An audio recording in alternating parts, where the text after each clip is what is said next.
SprintCarUnlimited.com. Coming from Lincoln Speedway, we're here with second place finisher Chase Dietz. Chase, you got to the lead quicker.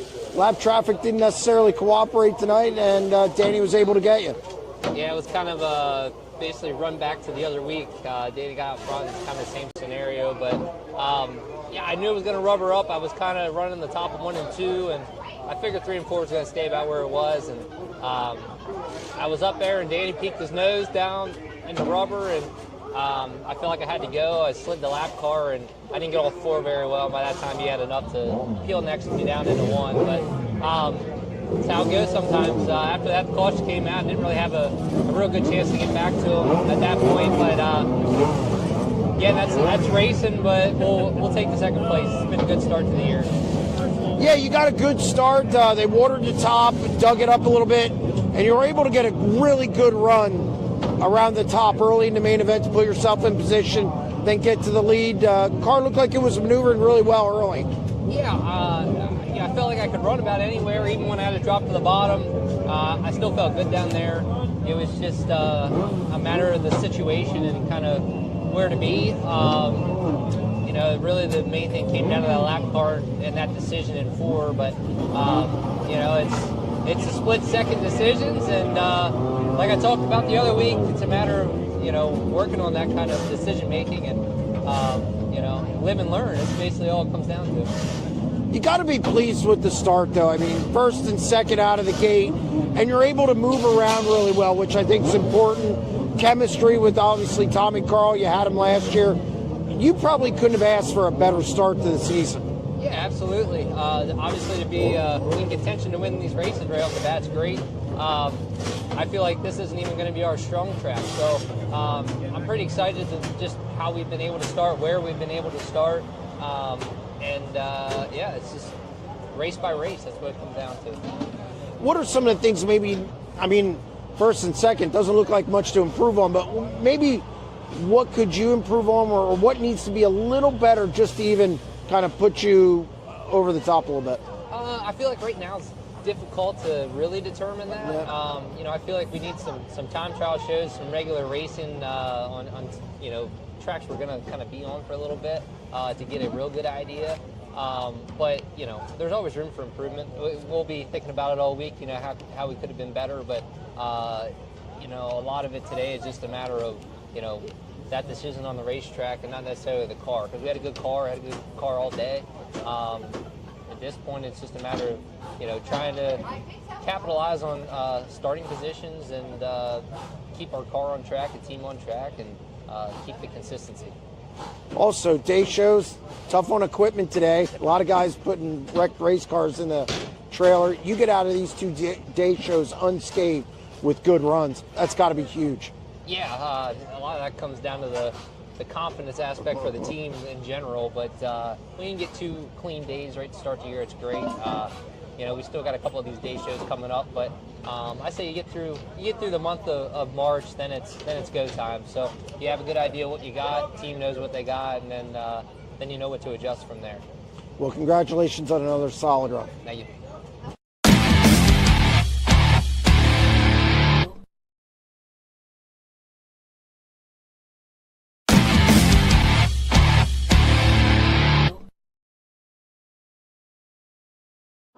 SprintCarUnlimited.com. Coming from Lincoln Speedway, we're here with feature winner Danny Dietrich. Danny, a little different than last week. Maybe lap cars helped this week. You're running second as opposed to first. Just take us through that situation there with Chase running up front. Lap cars probably helped, but we were really good on the bottom of 1 and 2 where he hadn't gone down yet. And even when I followed him to the top, we were able to keep pace with him, just kind of cheating it. I felt really good. We made adjustments from last week. We learned our lesson a little bit last week, and I think the track, it's not the same, but you know it's kind of close to it. You know what I mean? It's not that big of a difference. So you know we just had to make the changes we need to make, necessary changes, and you know we just swapped positions this week. They tilled the top and it worked for a little. You were committed to the bottom. Did you pretty much think it was just going to be there late in the race? Yeah, we kind of committed. We did some stuff to kind of commit there to begin with. granted, when your car's good on track like this, you can go anywhere, but mentality-wise, and mentally, I was just prepared to just kind of run the bottom and hopefully be able to sneak by him. But Chase is really, really good running the top of 1 and 2, and he runs it with so much speed. I think Central PA might get tired of hopefully being Chase this year, which is a good thing. Chase is really fast. He's got all the resources he needs, and he's got a really good team put together. When he got out front there, were you a little concerned in that because he's been so good, he's so good, in the opener? You have to be. He makes, a couple right moves and you make a couple wrong moves and that can be the race, Worked out this week. I got him before we had the cautions at the end. I didn't mind the cautions, clean air. To me, there's only one place to be in 1 and 2, 3 and 4. Felt like protect the slide job for a lap and then just get up there and get your mile per hour built down the front stretch. So I seen him throw the bomb on the 27, a slider on the 27. I kind of did the same to somebody. Maybe it was him. But just got to do what you got to do to win these races. It's so fun to race Chase. You race so clean, so hard, and so close. But I'm sure we'll touch wheels at some point in time this year. But it's never on purpose. And I think it's great to be able to race somebody and feel that confident that you're not going to get taken out or take yourself out or whatever it may be. Right before you took the lead, I thought the key was getting a good run out of 4. He kind of messed up a little on the lap car, and you got a really good run. He even mentioned that, and then you were able to just take the lead in 1 and 2. Yeah, you're right. I got a monster run down the front stretch. Was able to turn as he was going out. He got a little snug coming up onto the straightaway, and I kind of rolled around the top and was able to turn, which my car was really good at rolling around there and kind of getting turned without going the wrong way into the fence. So I was able to use that momentum down the front stretch and just ran it as hard down the front stretch as I could without spinning the tires. People kind of overblew the Florida thing, I thought. And you come out here first and second and first back in PA. You got to be really pleased with the start, where you guys are at right now going into the rest of the season. Yeah, and I think we found our problem in Florida. We had a problem in Florida. I think we fixed it. It sure seems like it with our motors the way they're running right now, even early in the night when the track's wet. So hopefully that paid off, and we get to get down there and knock the rust off and get me back in, being a race car driver again. How big is a win this early? And also putting it in the trailer without being banged up, a lot of banged up equipment today. Yeah, you got to stay clean and put yourself in position. Get a win this early is huge. It just kind of makes your whole team feel good about all the work they put in over the offseason. Well, congratulations on the win. Thank you.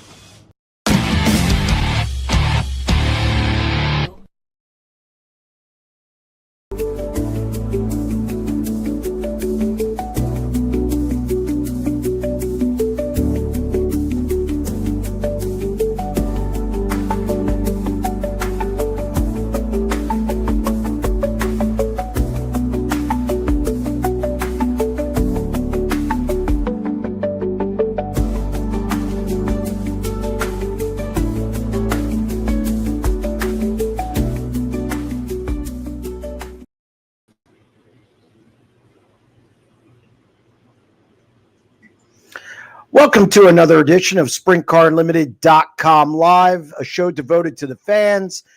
We appreciate everybody tuning in, anybody who calls and also speaks on the chat.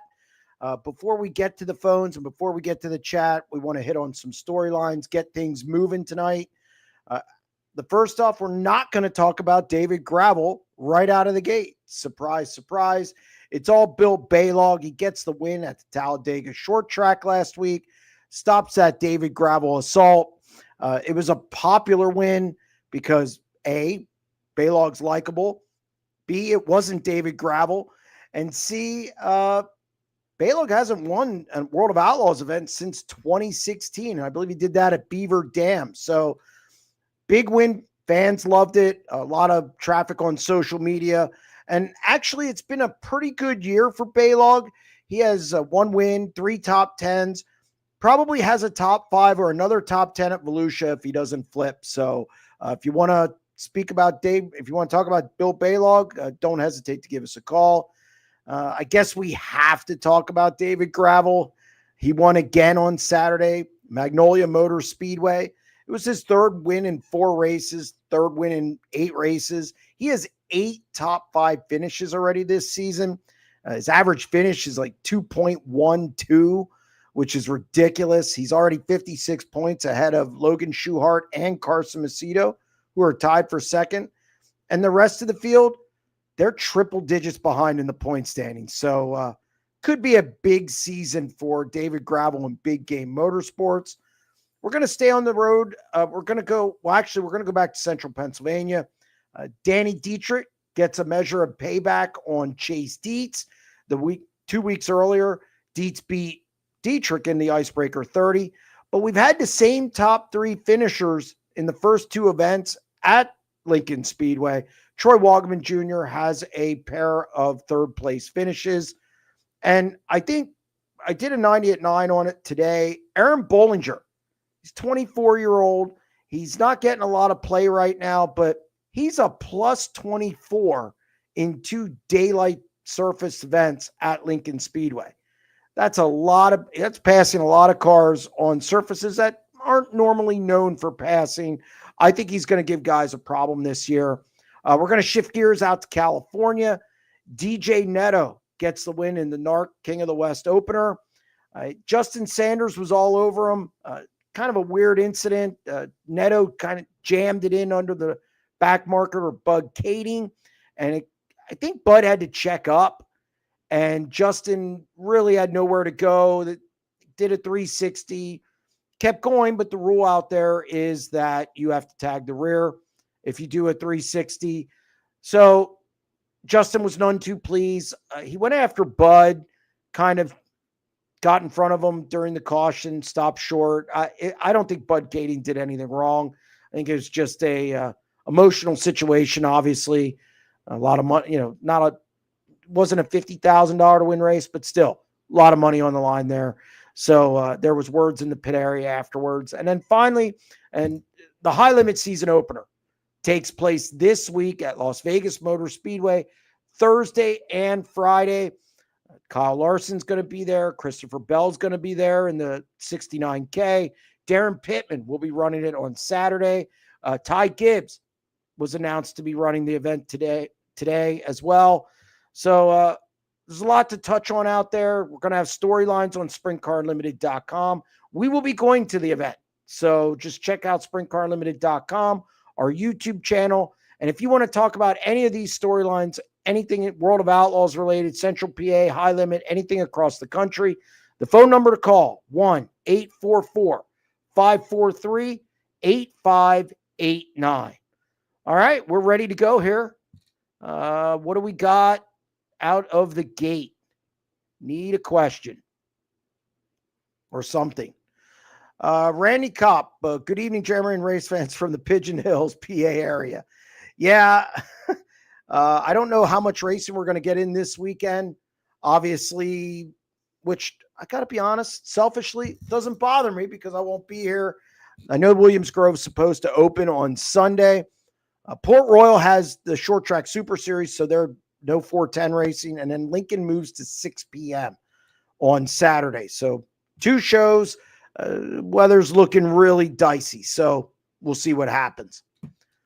Okay, jump the cushion. Jeremy, the high limit season kicks off this week. What are some of your favorite storylines heading into the season? Well, obviously, Brad Sweet. Can he defend his title? And I think he's the favorite, obviously. I think Courtney and Rico and Brent Marks are just a step behind him. And I get that Brad Sweet has a new crew chief in Ty Wolfgang. And that has some people, I guess, wondering if he's going to be as good. Ty's been with the program for a few years now. I think the transition will be pretty good. I liked what I saw in Volusia with the consistency. I think the rookie battle's interesting. Dason Pursley, Chase Randall, Danny Sams, and Cy Lynch. And I think the guy not to sleep on is Cy Lynch. He times well. I liked how he ran at Lernerville last year against High Limit. He's set quick time at the Kings Royal in the past and made that race. I think Cy Lynch is an underrated guy in this rookie chase. I know Dason Pursley's been really good in non-wing. He's moved over to the winged ranks. Not a bad start. Obviously, Chase Randall with his own team, with Dennis Albach funding, which is resources aren't going to be a problem.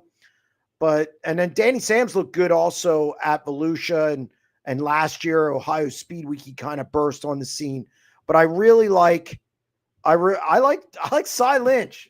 Not a lot of people are talking about him. And then, of course, Justin Peck. I know we saw how he performed in the 360 down in Florida, and then wasn't quite as good when the 410s got in. Then he was running a Chevy motor during Bike Week. Then you have, what happens there? Tanner Thorson's back. Can they improve and be more consistent? Had a win last year, which was impressive. I think Spencer Baston in the 14, I expected a little more initially, especially last year when they showed up at the NARC race. It didn't materialize. I think they finished like 10th. I was really surprised by that. So we'll see how Spencer does, starting this week. So a lot of storylines to talk about, a lot going on with High Limit. And as I said, we will be there. There's going to be an announcement from there. We will have all the coverage on the website, SprintCarUnlimited.com, and the YouTube channel. So what else do we got? Did you hear anything about the Grove over the winter doing stuff to improve the surface? Yeah, they got new clay, and they got it rather early, I thought, in the game over the winter. So I think maybe they're trying some stuff over there. I know they're more active even on social media, and we could say that's because Selinsgrove running on a Friday night. I've heard that. But yeah, no, they always put new clay on the track, it seems like, and they had some loads early on to have it knead in. So we'll see what kind of racing we get. Again, I don't know about Sunday. It's supposed to be awfully wet in central Pennsylvania, so we'll see what if we have to wait a week for that. Alex Robinson, racing starting this weekend in Ohio. Yes, Attica Raceway Park, I believe. So, Fast Series gets underway at Pittsburgh, Pennsylvania Motor Speedway. Say that 4 times fast. So, yeah, a lot of racing. Things are starting to heat up. The weather, again, I don't know how the weather is going to be if that stuff's coming this way. So we'll see if they get it in. What else do we got? Is Baylog from Alaska? Yes, he is an Alaska native. Which I never thought I'd see a sprint car driver from Alaska, but here we are. Now, Baylog's a likable guy, good guy. Yes, he's from Alaska. John Kiley. So who's running the 199 car at High Limit Race in Vegas this weekend? Travis Pastrana or Cletus McFarland? Nobody knows. They're keeping it close to the vest, but I'm going to say Travis Pastrana. It just makes the most sense to me, which I have a lot of thoughts on Ty Gibbs and these guys coming in. And while it might be great for this event, okay, is sponsorship going to take a look at sprint car racing and decide to get involved? That's always the big question.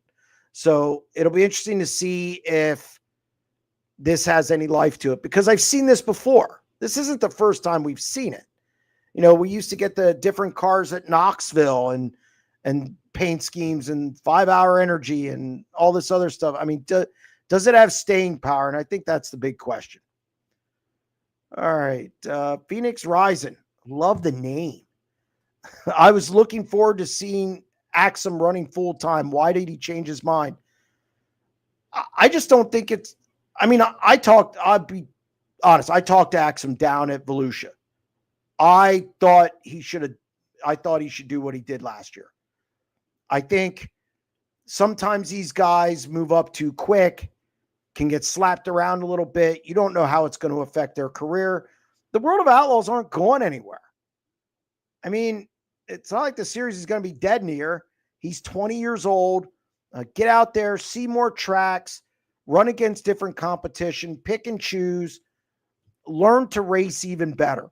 Put yourself in. I think he should go to the West Coast once. I think he should, camp out in central Pennsylvania a little. I think he needs to get to all the tracks that are on that circuit, set yourself up maybe next year when there's not 14, 15 guys running it, and a pretty good rookie class. That, or at least it looks that way so far. So I like Axum's decision not to do it. I think it's the better play. I think a lot of guys rush into it way, way too fast. Randy Kopp, it sucked for Jacob Allen Sunday. Glad he wasn't hurt. Yeah, he took a hard one. It was end over end. Weird. The wing was fine. It was an end over end going into turn one. He hopped a wheel in the heat race, and he was done for the afternoon. I think might have had a bent up chassis on that one. Definitely not how you want to start the season. Tyler, seems like Anthony Macri is struggling on the road. Thoughts on why? Nothing's really changed. They have all the same guys in the pit area. He's just not fast in qualifying. Now, he did time, I think, 6th on Saturday, which I think was his best qualifying effort so far. But yet, they haven't been good. They're struggling. I'm not sure why. I don't know. Maybe if it's the subtle changes with the Wicker Bill. I don't know. But that doesn't seem like it would make that much of a difference. I think they're just getting off to a rough start. It happens. Every team goes through it. I mean, look at some of the Outlaws teams. Look at Buddy Kofoid and some other guys. So I wasn't too alarmed by Anthony Macri at Volusia, but when he came back to Lincoln and only advanced 2 spots in the A main, that bothered me. I was a little worried. Also, I didn't see him time well this week, but it was like a 30-car field. We'll see what he does this week at Kennedale. He's going to be with the Outlaws again. So what's next? Randy, Logan is looking pretty good on the Outlaw Tour so far. Yeah, he is. He looks really good. Finishes in the top 5 without a front wing last week. And again, every week is this the week there's a fall off? I mean, I think Kyle Pruitt's doing a great job with Logan Schuchart. I think he brings a certain organization to that team. And I think we're seeing the results now. I think they look pretty good. Gravel's been unstoppable, and Logan's still only 56 points behind him. Now, that seems like a lot, but considering how well Gravel's run and has 3 wins, not bad for Logan. Cheryl, Macri has been making all the features and timing good, just having bad luck. Now, he hasn't been timing that well. Not like we're used to. We're used to Macri timing top 5 all the time. I haven't seen that from him so far. It's not what we're used to seeing from Anthony Macri, at least not like he's been the last couple of years. I think he's run 8 races with the World of Outlaws, and he's timed in the top 10 1, 2, 3 times. That's not what we're used to seeing. 11th, 12th, 18th, 17th, 17th. So a little concerned by that. Okay, Chris, what are your thoughts on moving to night races so early in the season, Williams Grove included? I don't know. I mean, it doesn't matter to me. I like the Grove running that Sunday show out of the gate and then going to Friday nights just because it's tradition. The Grove has never gotten, we get rid of tradition in so many sports. Look at college football. I like the Sunday afternoon show at the Grove. Then we go to Friday nights. I'm good with it. I like it. Lincoln, they've had a couple day shows now. The clocks have been adjusted. So, I'm okay with it. Not bad. And you know what? If it's cold, you pull it. That's it. So nothing wrong with that. What else do we got? Marie, 75% chance of rain for the Grove. I will not be doing an hour and a half ride. Yeah, everybody has an app on their phone now. So that has definitely changed the game, but I don't blame you. And I don't think they're going to press it. Even though it's the opener, you want to get it in. The temps aren't hateful. I don't think they're going to run people out for that event and then have it rain. So the Grove's usually pretty good with that. And I'm pretty good with how they determine their postponements. Randy, again, we need a start a GoFundMe for Cisney. He said he wants to race this season. Yeah, Dylan's not in good shape. He's trying to put his own deal together. I know somebody said on here last week that he was definitely running his own car. He's calling around still. Like, if he runs his own car, he's settling, and he said he's far away from it. Like, it's not something that's going to happen tomorrow. So he's probably going to miss the Port Royal opener unless somebody gives him an engine. He doesn't have an engine. So I'm not a big GoFundMe guy, never have been. But yeah, Dylan's on the shelf for the first time in 15 years. All right, Dick Jones, do you know if Glendon Forsyth is running this year? I thought I'd see him last week.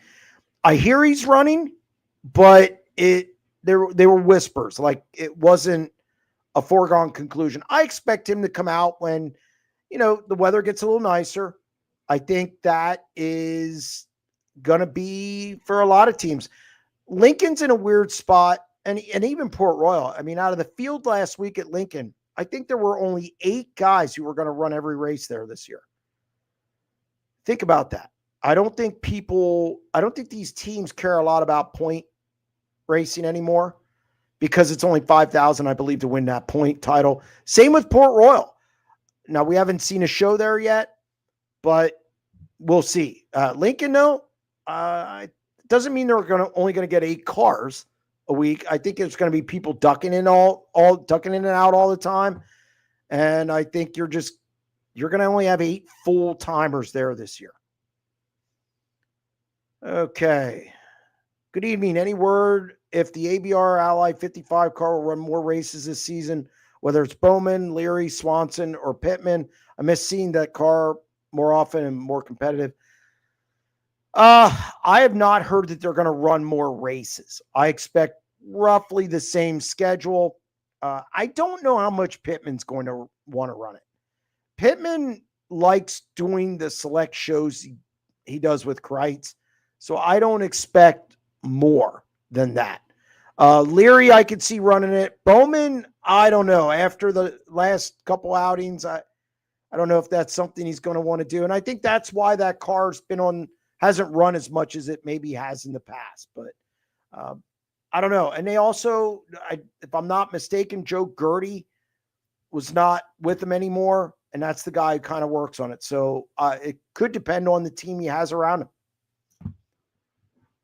Jump to Cushion. Any thoughts on the NARC race from this past weekend? I thought it was a decent show. It was done in time. I mean, one thing is it was done at a good time. So I like that.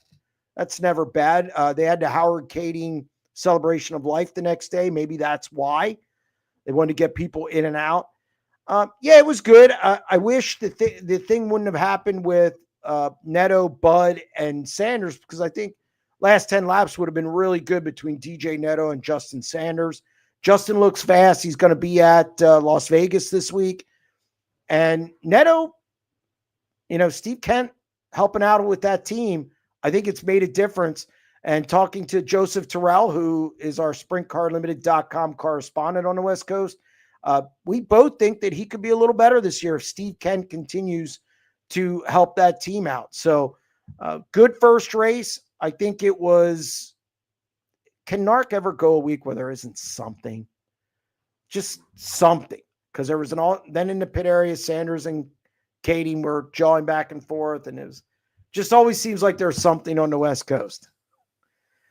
Randy, I hope Lincoln decides to start earlier. I think if Lincoln moves it up, they'll get it in. If they keep the 6 p.m. start, it could be dicey. So this might be a week you want them to run that afternoon show. So I'm sure maybe the promoters are listening. All right, David, what are your expectations for Ty Gibbs in the sprint car debut? None. I don't think he makes the field. I think practice is way different than getting out there in a heat race. I would be stunned if he makes the A-main. And I expect sort of kind of what maybe Ricky Thornton did at Lernerville last year, something along those lines. I I mean, it's nice that he's running. I have no problem with him running. I just don't think he's up to that speed yet. And also the place it's at. It's a bigger track, fast. That place gets dry slick? I mean, it's gonna be like running on marbles. Could be, depending on the weather, depending how the track is. So again, I just don't. I don't think there's an A main appearance in his future. Jump the cushion. May we praise Zach Hampton a bit? He's really outperforming, in my opinion. You know what? I'm going to give Zach Hampton props.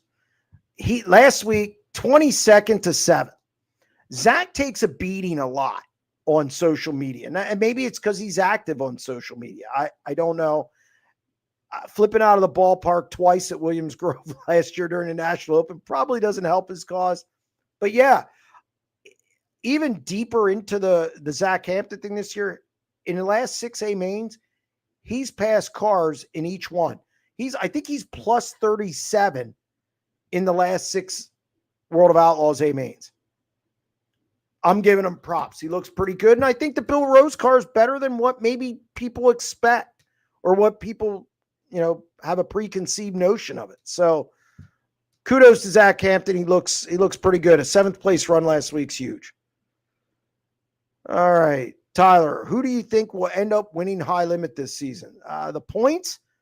You have to go with Brad Sweet. I'm interested in Tyler Courtney a little bit. He's tested out west in this kind of off time between Dirt Car Nationals and the high limit opener. I think he's going to be tough, but I still give Brad Sweet the slight edge. Even with a new crew, I think Ty Wolfgang, again, I think they did a good job at the Dirt Car Nationals, and Ty is going to be able to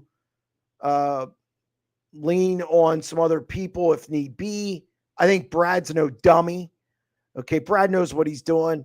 So I still think Brad's a guy to beat. I have Tyler Courtney second. And I'm going to have Aaron Reitzel third. I think Aaron Reitzel is a guy who's could win 5 to 8 races this year with high limit. I like him that much. And I liked what I saw at Volusia out of Aaron. Cosmos, Reitzel for the upset high limit champ. The problem could be when he starts flying home and then he has to go back out. How's he going to deal with that? I think there's some variables there. If he has no problem doing, and look, early on, it's new, it's exciting. I'm running high limit. When you get to about July, August, or you have to do that West Coast swing, leading into, late August, September, how's he going to feel? It could be how he's doing. There's a lot of variables. I like Aaron Reitzel a lot. I think he's going to win races. I think he can win this weekend. If you're playing the Corey Neeshaw pool, you might want to pick him in Group 2. That's all I'm saying. All right, Brent, who wins the points at Port this year, Wagner or Wagner? Yes. Well, the interesting thing about it is talking to Logan, he didn't know if he was going to run for points, but Mike Wagner said if it comes down to a choice, it's Logan's the first priority. So that kind of was confusing to me. It's going to be one of the Wagners. I don't know who else would win that title. Cisney's not there. Dietz isn't going to run every Port Royal show. Obviously, Dietrich, Macri, none of those guys will. Blaine Heimbach, I don't see him. I see him missing a week or two. So, yeah, I'd say one of the Wagners is the choice. All right, Scott, how many cars are you thinking will be at Las Vegas this Thursday and Saturday?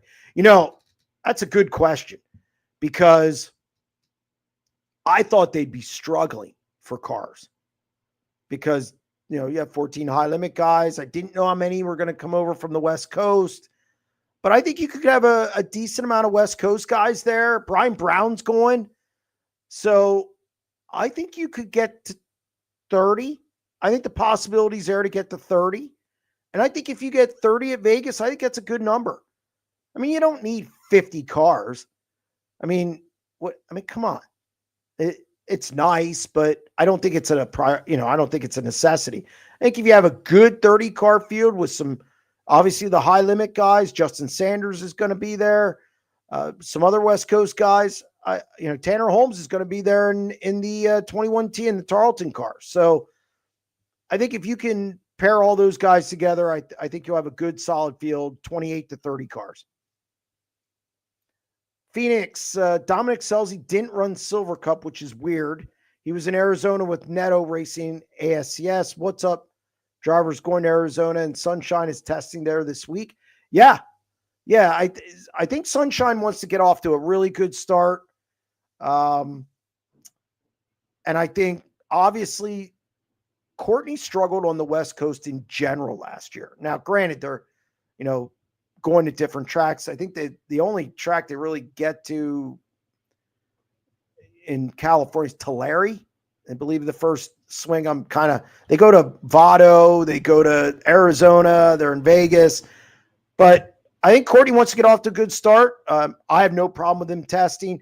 Dominic Scelzi, I don't know what's going on there. I know he was not going to run full time for any points. I don't know if he's really, talking to Dom, it's 410 racing is really what he wants to support. So that might be a call I need to make this week, or if he's at Vegas, I'll be surprised if he's at Vegas. We'll see. We do have our first call of the show, and it's Mike on line 1. Mike, how are you doing? I'm fine. How are you tonight, sir?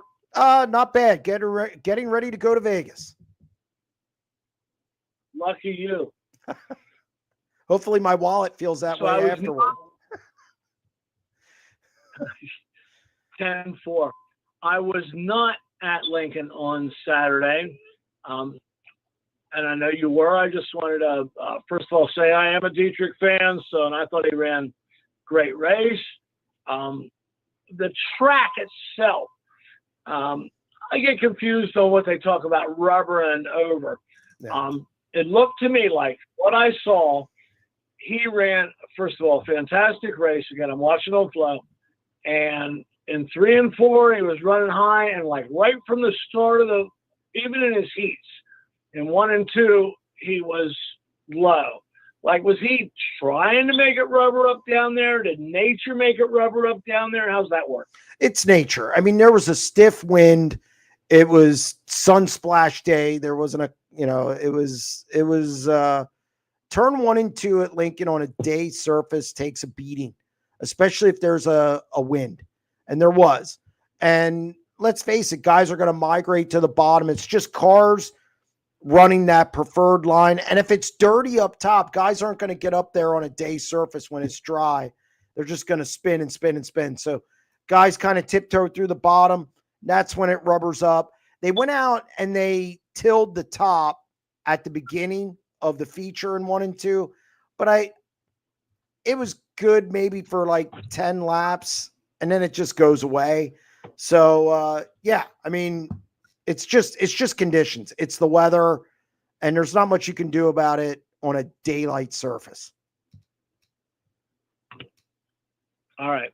That's what I thought. And so you're saying Lincoln's always been not like that, especially in the daytime, correct? Yeah, but I will say the Icebreaker 30, it was cool enough, and it might be one of the best daytime surfaces I've seen. Port Royal's had some good daylight surfaces, but it was definitely one of the best daylight surfaces I've seen in quite a long time. They could run up at the top. They could run bottom. Chase Dietz, I mean, he made his bacon on the top, and he slipped back to 5th. He got on the top and blew around everybody up in 1 and 2. So it can be done, but I thought it was warmer on Sunday. That also didn't help, where it was cooler the first week. And it's just weather conditions. You can only do so much. Oh, absolutely. I get that. But do you think Dan's smart enough to establish or put rubber down there, right? Or even as early as the heats? No, I mean, he can't do that himself. I mean, that's not something he can he can do. It's not like it's, I know, and this is going to sound weird to a lot of people. Like if you ever watch the Pro Bowlers Tour, they'll break down a lane they'll break it down a certain way, what they want. But yeah, you're not going to do that. I mean, you need more than one guy. And it was just weather conditions. Yeah, I understand totally with the bowling analogy. And in non-wing racing, they've talked about that before. Right. Especially in the longer, or say the the longer races. I mean, yes. In a sprint car race, though, and with like I said, it was a little warmer, wind, sun. It didn't go behind the clouds. You're going to get rubber, especially here's the other thing. You had a support division that had 33 cars.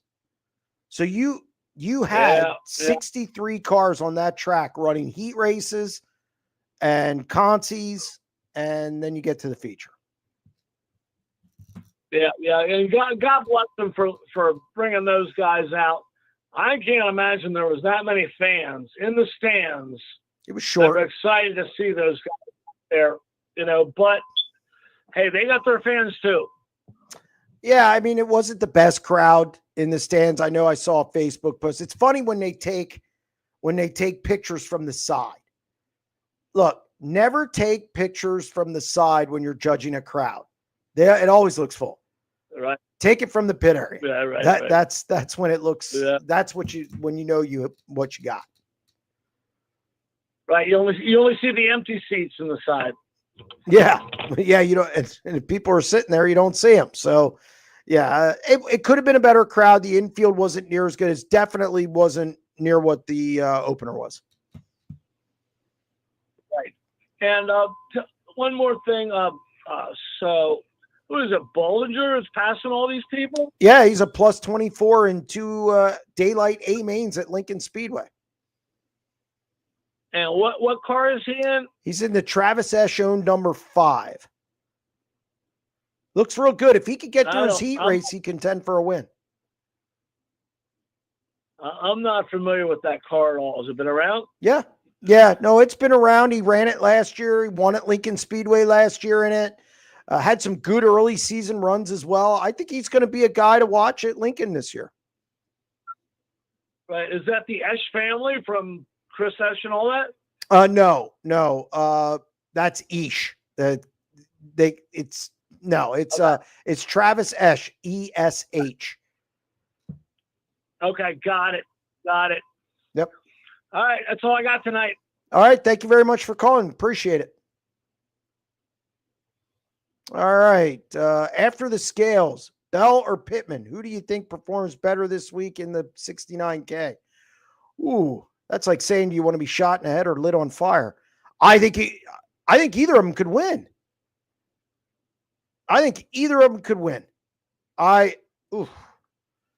That's tough. The weather is a little sketchy Thursday. So of course they can move it to Friday. They have that day in between, but man, that's a tough one. That might be the toughest question so far since I've been doing this. I can't bet against either of them. I like Pittman though. I'll go with Pittman. I'm not going to cop out. Tyler, what are you expecting from Selinsgrove this year, and will their races be streamed anywhere? I do not, as of now, know of any streaming service who is up there. I know they have not called us, which we've, SprintCarUnlimited.tv, we've done them in the past. I've not heard of any. Selinsgrove's got a long road ahead of them. They've got to win back the fans they lost. They've got to win back the drivers they lost. I did not like that they didn't go to any of the preseason shows. I don't want to hear any excuses on why not. I thought that was a perfect opportunity to get in front of your fans and get in front of fans who are outside of your area, like Harrisburg and York and in those areas. At the very least, they should have been at Racing Extravaganza. If they're not in Philly, okay, I get it. They needed to be at Racing Extravaganza, and they should have been at Motorama as well. I don't understand that, but I think they'll be okay. I think the Friday night shows where they run against the Grove are going to be difficult because our fans going to drive past the Grove, because I believe, just me, believe the bulk of your fans are from Halifax South. Now, that doesn't mean there aren't fans in Selinsgrove or near Port Royal. It's not what I'm saying. I'm saying if you're looking at a majority in this area, and I don't know if they're going to drive past the Grove to go to Selinsgrove on a Friday night, driving up 11 and 15 in rush hour. That might be a little bit of a problem. However, I think Selinsgrove will be okay. I think they're doing some good things up there. I know they're engaging more on social media in that nature. I just wish they would have been at Racing Extravaganza to face get in front of people, answer the tough questions. I think they got to do a lot of good PR this year, and that's going to determine if they're successful in the future. All right. What else do we got? All right. Jim from Buffalo on line 2. Jim, how you doing? Oh, not too bad, Jeremy. How about you? Not bad. Not bad. I will tell you this. Hey, I will tell you this before you get in your question. I just did my 90 at 9 before I got on here. I taped it. We have breaking news tomorrow in our 90 at 9, and it's going to shock a lot of people. There's your teaser. Uh-oh. Uh-oh. Just saying. Stay tuned. Stay tuned. But, hey, I just wanted to say thank you a ton for that incredible Steve Bitler Part 2 interview. That was one of the most emotional, jerking things I've ever listened to. And if Steve's listening, thank you for saving Wolfgang. I mean, that just took an incredible amount of courage to do what he did, and then actually come back and tell the story, and finally the truth gets out. I mean, that was just an incredible interview, and I hope anybody that knows anything or likes sprint car racing gets a chance to listen to it. It was kudos to you. That was outstanding. Yeah, a little bit about that. It was probably the first time I've gotten choked up during an interview in sprint car racing. Because Doug Wolfgang was a guy when I was growing up. That was the guy. That was the guy I cheered for.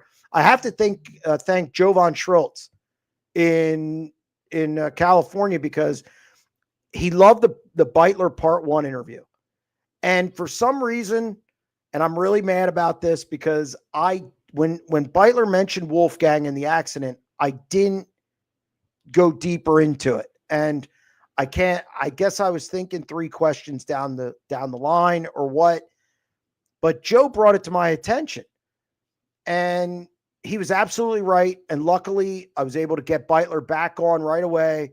And thank you to Steve Bitler, not only for saving Doug Wolfgang's life, Mark Kinzer as well for saving Doug Wolfgang's life. Thank you to Bitler for talking about it. And I think it's important. And I think any track that isn't calling him for advice on safety, they're missing out. So sorry to get, but those guys were all responsible for that interview as much as I was. Oh, that's awesome. But you're exactly right. I think, using him as a consultant is a valuable asset. And he'll do it. In part 2, I want to give Zach Captain, like you said earlier, I got to give him thumbs up. Yeah. Anybody can drive a race car driver, but he's learning how to be a race car driver now, instead of just going out there being like a squirrel. He seems like he's calmed down. He's under control. He's making calculated moves. And he's realizing that, hey, sometimes you got a 5th place car, and that's what you got. So you just gotta go with it. And I think Bill being, working on the car now full time, is really benefiting from having Zach in the seat. He doesn't have to wear 3 or 4 hats at the same time. Yeah, I think the next few races are even more critical for Zach Hampton, because, okay, he's passing cars. Last 6 races, plus 37. Last week, 22nd to 7th. I don't want him to get over his head now, which can happen. He's still a young driver. he could get over his head, kind of get amped up or whatever. I hope he still takes his time and realize, hey, baby steps in this process. Don't try and, walk a mile when you should be walking 500 feet. So hopefully he kind of stays in this mindset and doesn't get too amped up because he's had a couple good runs. Yeah. And finally, say hi to my money out there in Las Vegas that I've left there on many trips out there. And also hi to my most favorite race car driver in the world, and you know who that is. I hope you have a safe flight. Have a great weekend. See ya. Thank you very much, Jim. Appreciate it. All right. I guess we're going to go back to the chat. Turn 2 Terribles thinks Lincoln will have 40 or more 358s this Saturday. Do you think this is accurate? Ooh, that's a lot of 358s. Plus, they've lost Doug Hamaker. They've lost Preston Latimus. I would be surprised if they get to 40. I would be very, very, I'm thinking 32, 33, maybe. They've lost a couple guys. So unless guys have moved in who I don't know about, which is possible, I'm not saying I know everything, but I would be surprised if they get to 40. And if they don't move up earlier in the afternoon, they might not get any. So we'll have to see. Charles, what are your thoughts on Logan Rumsey? I thought he looked pretty good Saturday. Much like Zach Hampton, kind of the same thing. Logan Rumsey, he won the iRacing deal, was honored at, I believe it was Volusia. And last week, solid top 10 run. But we're so focused on Chase Dietz, Dietrich, Wagaman, me on Aaron Bollinger. Logan Rumsey did a good job. Another young driver. What's he, 18, 19? Be interesting to see how he develops this year. I think he's going to run, more 410 races this year. I don't believe he's going to run for points unless he does it BAPS. I don't know if he's going to hit all the Lincoln races. That could depend on equipment. But he had a good run this week. You're right. All right, Marie, free admission at Port Friday for the practice. Yeah, they had the short track super series there. They'll make their bones off pay-per-view, that's for sure. Ryan, being from Knoxville, Iowa, and still live here, how we all feel about Danny Dietrich this year, my favorite PA driver. I think he's going to have a good year. I think Florida is so overblown as far as how guys are going to do. Now, David Gravel, yes, he's good at Volusia. He's going to be good everywhere. It's David Gravel. They're the best team in the country. And yes, right now, best driver in the country. I know some people have criticized me for saying that because of, I don't know, whatever reason.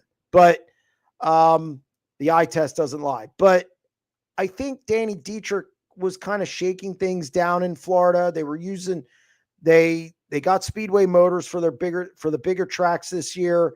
I also think, it's not necessarily his bag down there. So I think he goes down for a little bit of vacation, and because he does work a job. And I think he goes down there to shake things down. And I think he's going to be good in Central Pennsylvania. He has a first and a second so far. There's a long season, but Danny Dietrich will probably get to double-digit wins again. Jump the cushion. Are there any divisions you enjoy other than sprint cars, late models, modifieds? Well, that's a loaded question. I will watch a late model race if it's the good guys. I have no interest in watching a weekly show for modifieds or a weekly show for late models. I like modifieds when it's the dirt guys and all the big guys are there, Shepard and them. I'll watch it like at Dirt Track at Charlotte. I will not watch it when I'm actually covering a race because I'm usually busy and just want to get the hell out of there.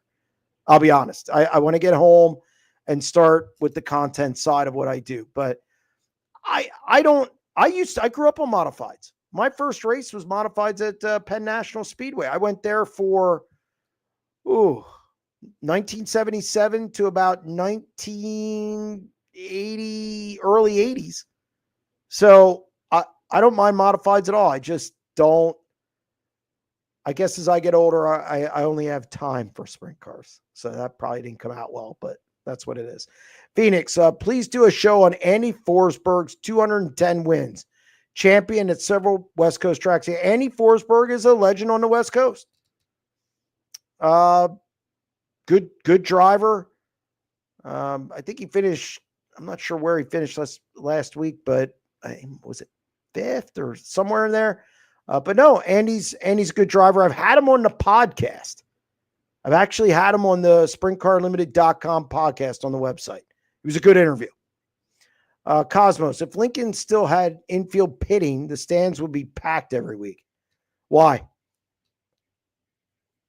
I don't know, because even when they went back there, the stands weren't as bad as they are now some weeks. So I'm curious why you think it would make a difference. Is it because they could see him, the visual part of it, because that doesn't work at the Grove? There's other tracks. I mean, it just doesn't, I don't know. I think there's a combination of things that affect crowds now. I think weather, obviously. Everybody has an app. Everybody can look at the weather 3 or 4 days in advance, and then they're making other plans. I think the other thing is streaming. You can say it doesn't matter, but I think it matters for weekly shows. Everybody wants to say, well, it doesn't affect the King's Royal. Yeah, it doesn't, because it's a big show. Streaming, when it's just a regular show, if you can stay home and watch High Limit, The Outlaws, USAC, and then can watch a show at Lincoln or Port Royal, why wouldn't you do it? Save your money and go to the bigger shows, because there's so many of them in central Pennsylvania. I think that's a factor. I don't like it, but it's definitely a factor. I think I think fans are getting older. I think the sprint car fans is an older group. I think younger people have a lot of different interests, and I don't know how many younger people are diehards. So I think there's a lot of factors involved. Maybe it would help. I remember, the sad part is I remember when they pitted on the front in the infield. So that's how old I am. Tyler, why are there not more short tracks for 410s in PA? Well, you got to build them. I mean, I don't know. Look, a racetrack is a losing proposition. It's riverboat gambling. Don't let anybody tell you different. It's riverboat gambling. You are fighting weather. You're fighting for entertainment dollars. You're fighting for, let's face it, there's some inherent problems that Joe Public doesn't want to get dirty in 90-degree weather. So they don't go to races. It's not their thing. So I think promoters are fighting so many things. It's expensive to build a racetrack. I mean, I know what the micro track costs, the new micro track McGrew at Babs Motor Speedway. It's expensive. You got a big investment, a huge investment. And what's your return going to be? And oh, by the way, you're in an area where you have 6-7 tracks within an hour and a half of each other. So I think there are a lot of factors of why you don't see more short tracks in the area. And I think some of it's tradition, the old guard, however you want to call it. So a lot of factors. All right, Randy, Jeremy, we need you to be a broker for the fans. We want Lincoln to speed up their shows, the Grove to move the cars outside the track. Look, get to Lincoln in a minute. I think, yes, if anybody remembers when they had that rain and the pit area was bad, it was like in the last 2-3 years, and the drivers had a meeting, they moved the pits out back. How nice was that? If the Grove would get rid of all the wooded area outside turn 2, put a fence up, then stick the guys out there. Think about what you could do. You could run your time trials out of there. That would shorten up your Outlaws shows. Those are painful. Those are painful with qualifying. So yes, I agree. I would love to see the Grove move it outside turn 2. Absolutely. Lincoln, Yeah, they got to get things moving. There's some weeks they do, and then there's other weeks where they just, I don't know, it just goes slower. So, look, length of show should be number one priority for every racetrack right now. I go to Hershey Bears games. They're 2 hours, 2.5 hours, 2 hours and 45 minutes. And you're entertained the whole time, even during the 18-minute time frame between periods. You're entertained. So, and my daughter's 12, low attention span. She loves it. She's engaged the whole time. So, yeah, you're right. What else do we got? Alan, I wonder who gets the biggest crowds on average between Port Royal, Williams-Grove, and Lincoln. Well, Lincoln seats the least out of that group. So when you're looking in the stands, it could look emptier at Williams-Grove and Port, and you'd still have as good a crowd, if not more, than Lincoln. I think it probably rotates. It depends on the week. Port Royal has a lot of big events, like they have the Weikert and the Tuscarora 50. So I think if you took all the shows and averaged it out, I think they'll be higher, in my opinion. But week to week, I think it varies. All right, Scott, Gravel is the best full-time driver at this point in the 2025 season. I think the gap between Larson and Gravel is similar to the gap between Gravel and the rest of the Outlaws. I think Larson and Gravel are pretty close. I think both of them are way ahead of the rest of the group. And that I like Macedo, I like Logan Schuchart, but there's a gap up to Gravel. And I think David Gravel, since the end of 2023, since the end of 2022, David Gravel's been the best driver in the country. All the metrics say so. By how many points will Gravel win the Outlaws Championship?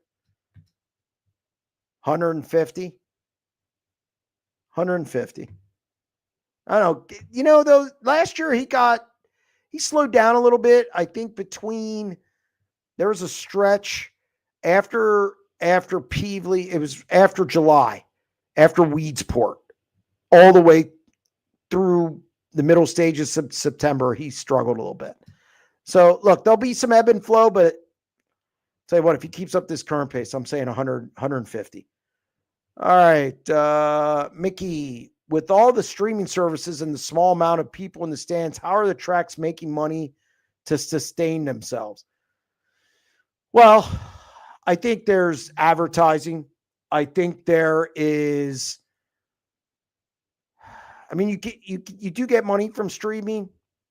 I just don't think it's always enough. I think Backgate, you're piecing it together, and I think you're taking your nights where you make a good amount. It's almost like robbing Peter to pay Paul. You're going to do well this Saturday night, and then you might have 2 nights where you don't do well, but you still have some in the bank. I think you're just chipping away, trying to get to that big payday, so to speak. Look at the Grove. Their Outlaw weekends do incredible. Knoxville's another one. I mean, their weekly crowds aren't always the best, and I've talked to some people out there, they lose money. But the Nationals is such a cash cow. It really comes down to big events. You got to make your bones on those big events, and they got to sustain you through the year. All right, Alan, whatever became a big diamond? I remember it was on the Speed Week schedule. Yes, it was on the Speed Week schedule. And I know it's been talked about here and there, but I've heard that there's some safety issues that some teams voice their opinion about. And I think that's probably why that's held up, going back there. I'm not saying it won't happen in the future. I have not heard what they are, but I do know there was some concern from some of the drivers the last time they were there for just a regular show. I think it was over Knoxville week. about some safety stuff there for sprint cars. Modifieds are a different animal. All right, what do we got? I think this is our last question of the night. If you were the grand poobah of 410 sprint car racing, what would you change? Oh, God. What would I change? What would I change? One thing I would do is I'd try and get some uniform rules. Like, okay, the 360 rule, for instance. Jesus, sometimes you go to the back, sometimes you have the blend rule, sometimes you have... Jesus, just pick one. I think I would have some standardized rules. I would have a governing body. That's the first thing. I would have a governing body I'd have an overall governing body overseeing the country in sprint car racing. Each region would have a board that's under that governing body, and there'd be a lot of back and forth and talking about stuff. I get tracks on the same page. The bottom line is a lot of tracks fight against each other for money. It's never good. It doesn't end well. I think you need uniform scheduling, especially in a place like Central PA. It's not a big deal in the Midwest or California, but it's huge here. So I think you get an overall governing body to work on some of the drug testing. Why did that go away? Because of COVID, it gave them an excuse to make it go away. You have uniform rules, and then I think anything else is trickled down to regionally. If I was that poobah, that's what would be done, but I'm not. So, but that's going to wrap up another edition of the SprintCarUnlimited.com live program. Again, thank you to everybody who visited the chat. Thank you to Mike and Jim for calling in. And again, we'll be back next week. Plenty of racing this week. High Limit, World of Outlaws, Central PA, Ohio. I'm sure we have something going on in California. So we'll have a lot to talk about next week. And we'll be back Tuesday, 7:30 p.m. Check us out.